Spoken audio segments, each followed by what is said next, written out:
Saya akan mulai dulu dari pertama supaya kita bisa urutkan dengan lebih sistematis. Waktu Al-Qadar, ya, waktu malam Al-Qadar.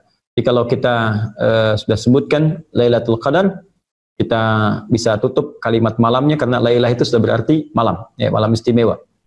Ya, waktu Lailatul Qadar karena isyaratnya lail, malam, dan istimewa pakai tak di situ.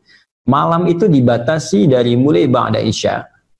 Ya, jadi kalau di Indonesia sekarang misalnya ba'da isya 7:30 lah, dengan sunnahnya taruhlah misalnya jam 8 ya. Itu terbentang luas sampai ke menjelang fajar. Ya, kalau bahasa Al-Qur'annya langsung di surah Al-Qadar itu salamun hiya hatta matla'il fajr. Lihat ujung ayatnya. Hiya itu menunjuk ke Lailah, ya, dhamirnya muannats. Hiya, ya, malam Al-Qadar itu hatta terbentang luas, matla'il fajr sampai menjelang fajar. Ya, hatta itu menunjuk kepada ujung sesuatu, ya, ujung sesuatu. Kalau ila ghayah sampai ke tujuannya, kalau hatta ya itu sampai ke batasnya. Ya, batas itu matla' tadi yang tadi saya sebutkan lewat Quran surah Al-Qadar. Kalau saya katakan begini misalnya, ana sausafir min Jakarta ila Eropa hatta Amerika. Saya akan pergi nih ya dari Jakarta ke Eropa sampai ke Amerika. Ya, artinya kan batasnya di Amerika kan? Ya, kalau saya katakan ila, misalnya ila itu sampai ke tempatnya, ke tujuannya. Ya, misalnya ke New York misalnya kan, sampai ke New Yorknya, itu menggunakan ila, pas tempatnya. Tapi kalau kita gunakan hatta sampai di batasnya. Nah, apa batas dari fajar itu, matla'il fajar, itu ada yang menyebutkan sahar, waktu singkat menjelang fajar. Ya, sekitar 15 sampai 25 menitan lah sebelum fajar. Jadi kalau di Indonesia fajarnya sekarang jam 4 misalnya lewat 33, ya maka kurang lebih jam 4.15 lah ya. 4.15 itu sudah sahar. Ya, sahar. Jamaknya disebut ashar. Ya, ashar ini disebut oleh Al-Qur'an sebagai waktu terbaik untuk istighfar. Ya, itu ada di Quran surah ke-51 ayat ke-18. Ya, wabil ashari hum yastaghfirun. Ada orang-orang yang mereka itu biasa istighfar di waktu sahar. Nah, orang yang biasa istighfar, minta ampunan kepada Allah di waktu sahar, itu nanti akan dikumpulkan dengan 4 golongan utama yang disebutkan di Quran surah Ali Imran, surah ketiga, ayat ke-17, ya paling kiri sebelah atas di mushaf.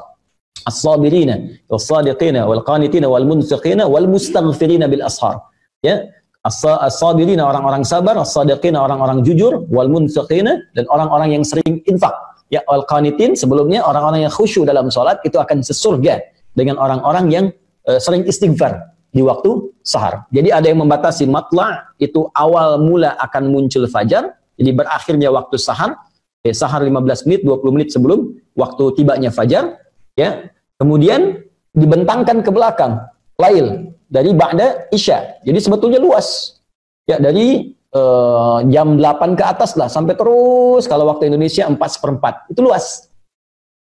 Tapi kalau Anda ingin mengambil esensi yang paling bagus, saat-saat mustajab, itu memang tengah malam. Ya, di atas jam 2, kan? Ada jam 1, jam 2, jam 3, itu yang mustajab. Itu yang disebutkan di hadis Nabi, qudsi hadisnya.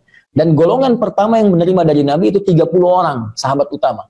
Hampir semua sahabat utama, Abu Bakar As-Siddiq, Umar bin Khattab, Utsman bin Affan, Ali bin Abi Thalib, radhiyallahu alaihim jami'an, itu meriwayatkan hadis ini. Ya, sampai-sampai ada kalimat yang sangat indah gitu. Allah menyampaikan kepada hamba-hambanya, siapa yang meminta, aku akan kabulkan. Ya, siapa memohon, aku berikan. Wa man istaghfara li ghafartulah. Siapa yang minta ampun, aku ampuni. Itu yang dikejar. Karena itu Nabi SAW, para sahabat, radhiyallahu alaihim, orang-orang soleh zaman-zaman dulu sampai ke sekarang itu menghidupkan malamnya, khususnya untuk mengejar puncak-puncaknya. Ya, di puncaknya lagi dikejar. Jadi dari ba'da isya itu mereka terus baca Quran, ada yang sholat, nggak berhenti tuh rata-rata. Nah, ada sebagian orang-orang, termasuk di masa sekarang, ya kita pada umumnya, itu mengejar puncaknya saja. Di umumnya kan ba'da isya, tarawih, istirahat kan, bangun lagi malamnya. Ya orang dulu itu banyak istirahat di siangnya, sehingga malamnya bisa hidup sampai dengan ke ujungnya. Jadi kalau kita katakan kembali ke Al-Quran, ditanya, Ustadz, kapan waktu Al-Qadar itu, malam Al-Qadar tepatnya, kembalikan pada keterangan Al-Quran, terbentang dari malam itu, ya ma ba'dal isya, dari setelah isya itu sampai ke menjelang fajar. Jadi kalau Anda ingin mendapat kesempatan luas dapat malam Al-Qadar, cara paling gampang adalah jangan tinggalkan malamnya. Ya, khususnya di 10 malam terakhir itu, usahakan tuh ada yang bangun aja. Ya, entah itu jam 10-nya, jam 12-nya, entah jam 1-nya, jam 2-nya, di sela-sela itu Anda usahakan ibadah. Ya, khususnya di ujung-ujung akhir itu. Dari fase jam 2 ke jam 3 ke jam 4 sesuai dengan waktu subuhnya masing-masing. Di dalam 10 malam terakhir usahakan di setiap waktu ini Anda bangun, Anda ibadah di situ walaupun mungkin hanya 5 menit saja, 10 menit saja. Ya, sebagai harapan mendapatkan satu di malam itu. Bahkan ada rumus dari ulama yang lebih dahsyat lagi. Kalau memang sama sekali ya kita nggak ingin ketinggalan dapat malam Al-Qadar, ingin dapat waktu itu, maka gampangnya setiap malam Ramadan dari awal pertama sampai terakhir jangan ketinggalan. Karena malam terakhir, 10 terakhir itu kan peluang besar. Tapi boleh jadi dia datang di awal Ramadan, pertengahan atau akhirnya. Karena itu bagi kita yang menyiapkan malam-malam terakhir, cara paling gampang kalau ingin dapat, jangan tinggalkan setiap malamnya, batas akhirnya setidaknya menjelang fajar, bisa 10-25 menit sebelum fajar. Ini waktunya, ya terkait dengan, ya Ustadz, apakah tanda malam Al-Qadar bisa diamati, gitu kan? Yes. Baik. Tanda Al-Qadar yang tersebar dalam referensi hadis-hadis Nabi SAW, khususnya di hadis Muslim, itu tidak memberikan tanda di awal, tapi lebih kepada tanda di akhir. Ya, tanda di awal yang saya maksudkan waktu menjelangnya, itu nggak ada yang spesifik. Nabi pernah bermimpi, Sallallahu Alaihi Wasallam, ya bermimpi ditampakkan oleh Allah malam Al-Qadar. Ya, terus keadaan setelahnya Nabi sedang dalam keadaan salat, tahiyat, ketika salam nampak lumpur, jadi di keningnya. Ya, lumpur ini nampak karena begini, di zaman Nabi itu kan masjidnya itu masih terbatas, alasnya masih tanah, kan?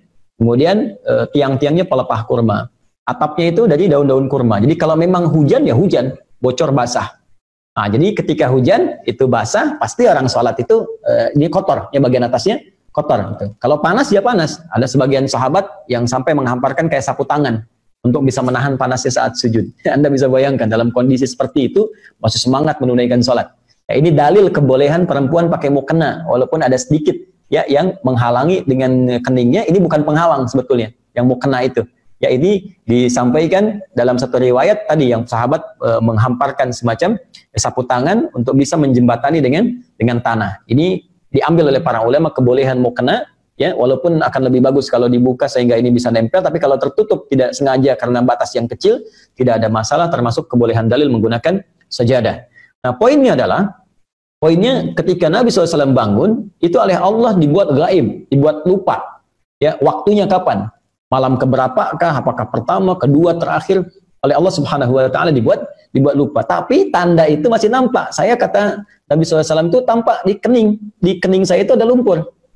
Nah, yang paling menarik, ketika ada satu waktu keesokan harinya, ya itu Nabi SAW sholat dengan sahabat subuh-subuh, begitu salam teman-teman, Assalamualaikum warahmatullahi wabarakatuh, dan salam terlihatlah di kening Nabi itu ada lumpur.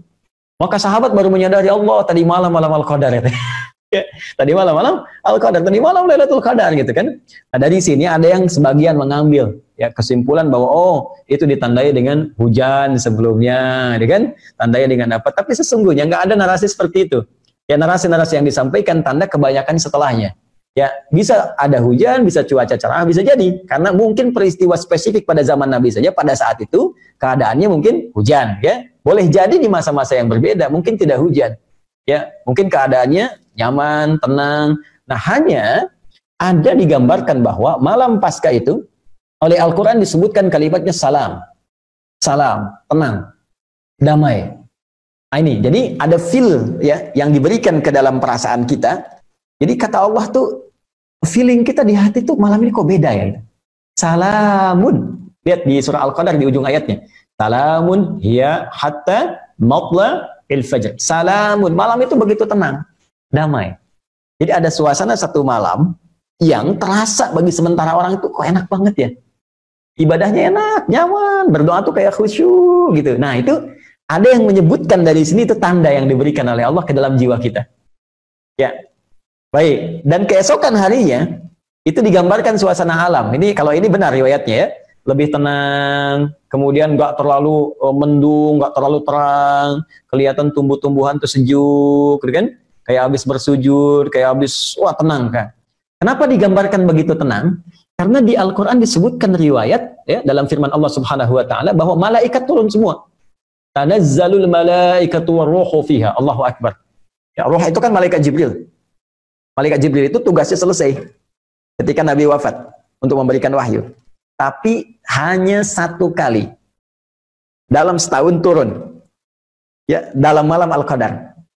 Tugasnya selesai, hanya setahun sekali turun di malam Al-Qadar. Tanazzalul malaikatu waruhu fiha. Di malaikat saking dahsyatnya malam Al-Qadar, semua malaikat turun, termasuk Jibril. Nah, ini yang diisyaratkan oleh para ulama, saking turunnya banyak malaikat, padat keadaan bumi, sampai-sampai keadaan alam tuh begitu tenang.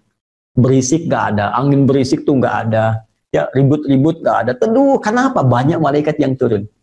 Nah, maka ada yang mengartikan kalau Anda di malam Ramadan terasa ada ketenangan tersendiri dan alam keadaan tenang, kayaknya sejuk, maka cepat bergegas untuk ibadah malamnya. Boleh jadi itu malam Al-Qadar. Besoknya nanti tandanya akan tampak alam yang sejuk, ya nggak terlalu terik, bulan nampak juga indah, matahari terbitnya juga kayak tenang gitu. Nah, itu feel-nya bisa berbeda satu dengan yang lainnya. Tapi kalau ingin dapat secara singkat, gampang. Setiap malam Ramadan, ibadah aja. Nanti salah satunya akan terasa kenikmatannya.